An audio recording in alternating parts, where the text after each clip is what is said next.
வேதத்தில் அர்மகதோன் யுத்தம் என்று ஒன்று உண்டா? ஆம், உண்டு.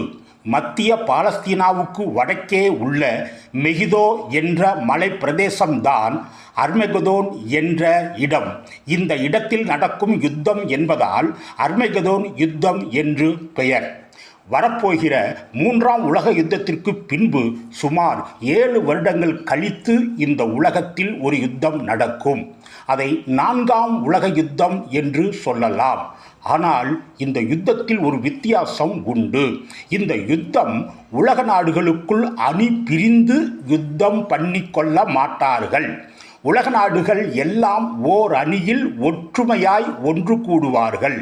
ஓர் அணியில் ஒன்று கூடி யாரோடு யுத்தம் பண்ணுவார்கள்? அதுதான் இந்த உலகத்தின் மிகப்பெரிய அதிசயமாக இருக்கும். என்ன அதிசயம்?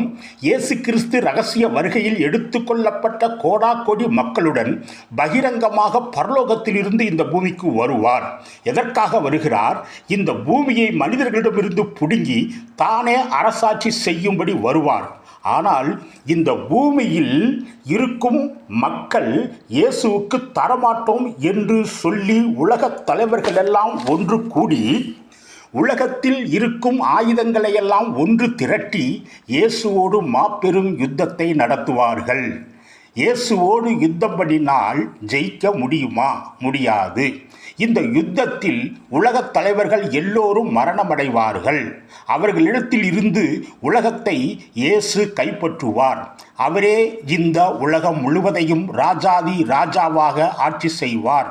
அவருடைய அரசாட்சி 1000 வருடங்கள். அந்த ராஜ்யம்தான் தேவ ராஜ்யம் எனப்படும். இயேசுவின் அரசாட்சியில் மக்கள் எல்லோரும் நிம்மதியாகவும் சமாதானத்தோடும் சந்தோஷத்தோடும் வாழ்வார்கள். இதுதான் வேதத்தில் உள்ள அர்மகதோன் யுத்தத்தின் விளக்கம். கர்த்தர் உங்களை ஆசீர்வதிப்பாராக.